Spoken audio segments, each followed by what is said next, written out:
नमस्कार प्यारे बच्चों, आपके अपने YouTube चैनल मैथ्स वाला भाई जेके सर में आप सभी का स्वागत है। आशा करता हूँ आप सभी स्वस्थ होंगे, मस्त होंगे। आज एक फिर नए टॉपिक के साथ में आप सभी के बीच में हाजिर हुआ हूँ। आज का जो अपना टॉपिक है वो है चैप्टर नंबर 7.2, जो कि निर्देशांक ज्यामिति का जो अपना टॉपिक चल रहा था उसी का नेक्स्ट टॉपिक है वो है।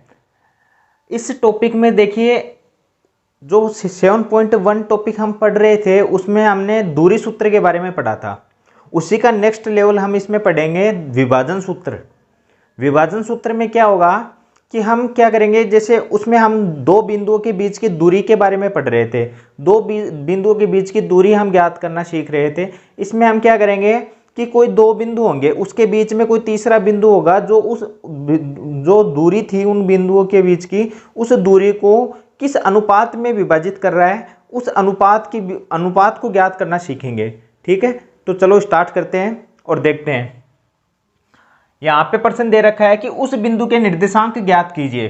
पहले तो हमें यहाँ पे कोई बिंदु दे रखा होगा, उसके निर्देशांक पूछेगा कि उस बिंदु के निर्देशांक ज्ञात कीजिए जो बिंदु यहाँ पे दो बिंदु दे रखे हैं को मिलाने वाले रेखाखंड को किस अनुपात में बांट रहा है, 2:3 के अनुपात में विभाजित कर रहा है। तो सबसे पहले तो यहाँ पे एक रेखाखंड खींचते हैं।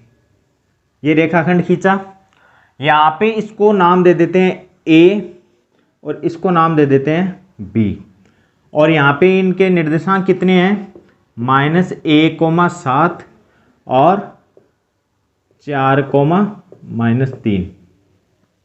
और क्या बोल रहा है कि उस बिंदु के निर्देशांक, यानी यहाँ पे कोई बिंदु है जो इसको किस अनुपात में बांट रहा है, 2:3 में बांट रहा है। यानी कि सेंटर में तो नहीं है, थोड़ा सा इधर होगा। यहाँ मान लेते हैं यहाँ पे कोई बिंदु P है और इसके अक्ष y मान लेते हैं। वो निर्देशांक क्या है कि उस बिंदु के निर्देशांक ज्ञात कीजिए जो इस बिंदु को क्या है, इस रेखाखंड को 2:3 में यानी 2:3 में बांट रहा है। और इसके निर्देशांक हमने मान लिए, अभी हमें पता नहीं है इसलिए हमने क्या मान लिए, अक्ष y मान लिए। अभी हमें ज्ञात नहीं है इसलिए हमने अक्ष और y मान लिए। ठीक है, और वो इसको किस अनुपात में बांट रहा है, 2:3 में बांट रहा है। ठीक है, तो हमने इसको P नाम दे दिया और ये इसको 2:3 में विभाजित कर रहा है। तो सबसे पहले तो हम क्या, हमें पता होना चाहिए विभाजन सूत्र। विभाजन सूत्र, तो सबसे पहले तो विभाजन सूत्र क्या होता है, m1x2 प्लस, ये किसके लिए है, ये विभाजन सूत्र है अक्ष के लिए। ये है अक्ष के लिए, m1x2 m2x1 बटा m1 प्लस m2, ये तो है अक्ष के लिए।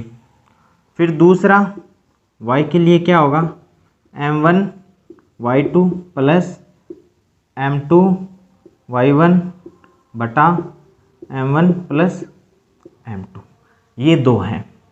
तो यहाँ से हम अक्ष और y ज्ञात कर सकते हैं। तो चलो ज्ञात करते हैं। पहले अक्ष के लिए लगाते हैं। अक्ष के लिए क्या लगाएंगे तो क्या लिखेंगे, m1। अब यहाँ पे मैं बता देता हूँ कि m1 और m2 क्या है,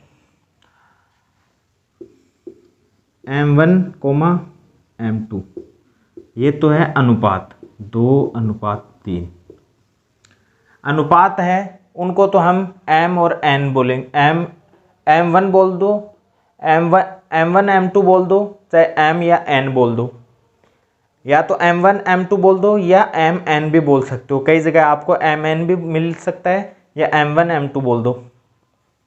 दूसरी बात, x2 x1 आपको पता ही है, जो ये पहला निर्देशांक होता है ये x1 ये x2, ये y1 ये y2। ठीक है, अब चलो मान रखते हैं।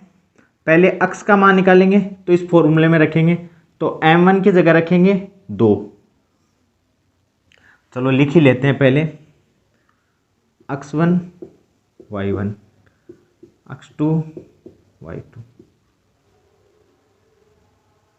-1 7 4 -3। अब रख लेते हैं मान। m1 की जगह 2 गुणा x2 कहाँ पे है 4 प्लस m2 3 गुणा x1 -1 बटा m1 2 प्लस 3।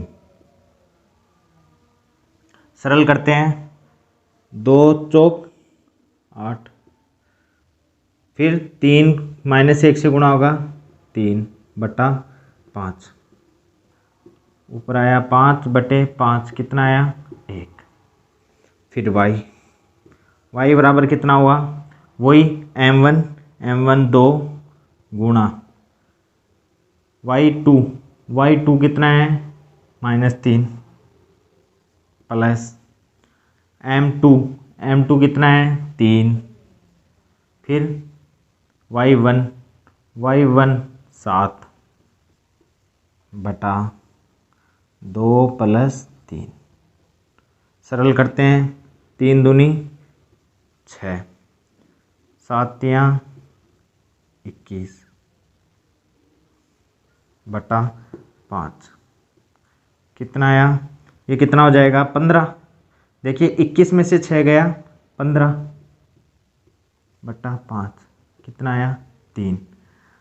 तो अक्ष और देखिए p के निर्देशांक हमने क्या माने थे, p के निर्देशांक माने थे अक्ष कोमा y। तो क्या आ गए, p के निर्देशांक अक्ष का मान कितना आया 1, y का मान कितना आया 3, तो p के निर्देशांक क्या आ गए 1,3। p के निर्देशांक आ गए 1,3, यानी यहाँ पे हम क्या लिख सकते हैं 1,3। और हमसे यही पूछा था कि उस बिंदु के निर्देशांक क्या होंगे, उस बिंदु के निर्देशांक ज्ञात कीजिए। तो उस बिंदु के निर्देशांक क्या हो जाएंगे 1,3। इस प्रकार से इस प्रश्न को हम सरल कर सकते हैं। तो यहाँ पे क्या लगाना था, विभाजन सूत्र लगाना था। तो अक्ष और y के लिए हमने विभाजन सूत्र लगाया और इस प्रश्न को आसानी से सरल कर लिया।